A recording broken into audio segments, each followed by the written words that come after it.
दोस्तों यूएनएससी के लिए जब से भारत को अध्यक्षता मिली उसे संचालित करने के लिए तब से डेली यूएनएससी में कुछ न कुछ बवाल होता दिख रहा है।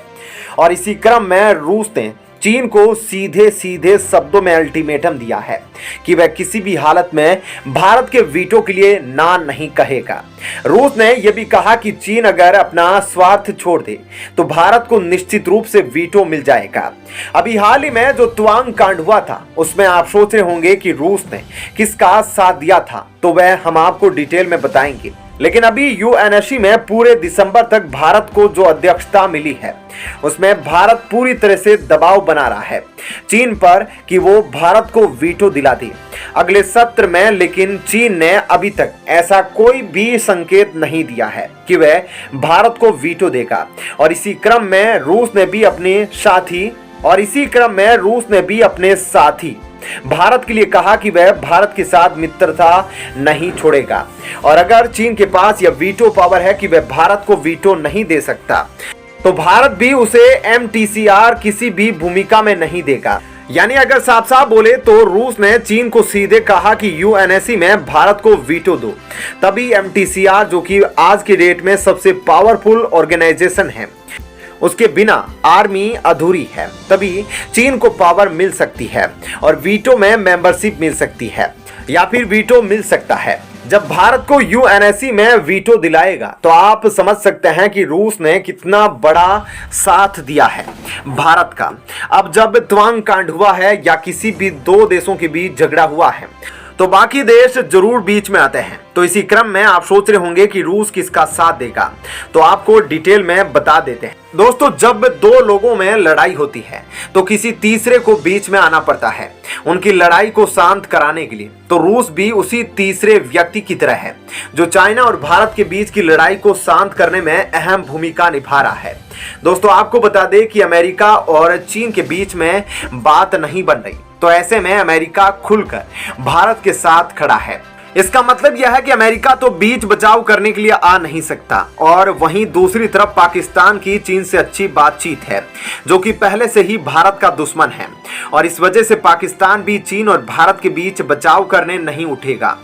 तो ऐसे में रूस को ही यह अहम कदम उठाना पड़ रहा है जहां वह चीन और भारत के बीच चल रहे विवाद को शांत करने में भूमिका निभा रहा है। और दोस्तों क्योंकि रूस भारत का पुराना दोस्त है और भारत के साथ रूस के अच्छे संबंध होने की वजह से रूस ने चीन को सलाह दी है कि वह भारत को वीटो दिलाने में मदद करे, तभी भारत भी उसको एमटीसीआर में वीटो दिलाने के बारे में सोच सकता है। दोस्तों आपको बता दें कि professor Pandey Centre for Russian Studies के प्रोफेसर है और बातचीत में प्रोफेसर ने कहा कि भारत तनाव में रूस बिल्कुल भूमिका निभा सकता है। उन्होंने बताया कि साल 2017 में डोकलाम विवाद के समय भी रूस ने चीन को यह सलाह दी थी कि बातचीत के माध्यम से इस साइड को सुलझाना चाहिए। और तो और रूस ने यह भी कहा कि रूस भारत के मसले को जल्द सुलझाने में पूरी मदद करेंगे। इसका उन्होंने भारत को भरोसा दिलाया और रूस ने भारत को सुखोई और मिग-21 की सप्लाई में तेजी लाने का भी वादा कर दिया, जिसको साफ शब्दों में प्रोफेसर ने समझाया कि यह सब दिखाता है कि रूस भारत की मदद करने को पूरी तरह से तैयार है। दोस्तों अगर भारत को वीटो मिलेगा तो उसके पीछे रूस का ही सबसे बड़ा हाथ होगा, क्योंकि रूस ही चीन को समझा सकता है, वीटो दिलाएगा और आगे हो सकता है कि भारत भी उसे एमटीसीआर के लिए हाँ ना करे। ऐसे में यह देखना दिलचस्प होगा कि भारत को कब तक वीटो मिल पाता है और भारत को वीटो मिलने के बाद क्या चीन को भी एमटीसीआर में वीटो भारत दिलाता है या फिर नहीं। तो दोस्तों ऐसे में इस खबर के बारे में आपकी क्या राय है, कमेंट सेक्शन में जरूर बताएं। साथ ही इस वीडियो को लाइक शेयर जरूर करें। दोस्तों भारत यूएनएससी की अध्यक्षता कर रहा है, यानी कि भारत को 1 महीने के लिए इसकी अध्यक्षता करने की कमान सौंपी गई है और यह पहली बार हुआ है कि किसी नॉन परमानेंट मेंबर की कमान सौंपी गई है। तो आप समझ सकते हैं कि भारत का यूनाइटेड नेशन में कद कितना बड़ा हो गया है। आपको बता दें कि भारत को हर देश सपोर्ट करता है, रूस, फ्रांस, अमेरिका सभी सपोर्ट करते हैं, लेकिन एक देश जो भारत को सपोर्ट नहीं करता है, जी हां चीन। लेकिन इस बार भारत ने अध्यक्षता करते हुए चीन को उसकी औकात दिखाई है और यह साफ साफ कहा कि वह वीटो का गलत इस्तेमाल करता है और अपने स्वार्थ के लिए इस्तेमाल करता है, क्योंकि चीन ऐसा देश है जो भारत डिजर्व करता है। वीटो के लिए उसे हाँ में सहमति नहीं देता है। इसलिए इस बार भारत का प्रतिनिधित्व करने वाली रुचिरा कंबोज ने गुस्से में बहुत कुछ बोल दिया। लेकिन ऐसे मौके पर भारत के सच्चे दोस्त रूस ने भारत से डायरेक्ट बातचीत की। पीएम मोदी से उनकी कॉल पर बात हुई इस मुद्दे पर, और अब उन्होंने यह रणनीति भी बताई है कि कैसे अपनी पावर का इस्तेमाल करके इस बार जो भारत को अध्यक्षता मिली है उसका इस्तेमाल करके कैसे वह वीटो के सिस्टम को बदल सकता है और यूएनएससी में कैसे परमानेंट मेंबर बन सकता है।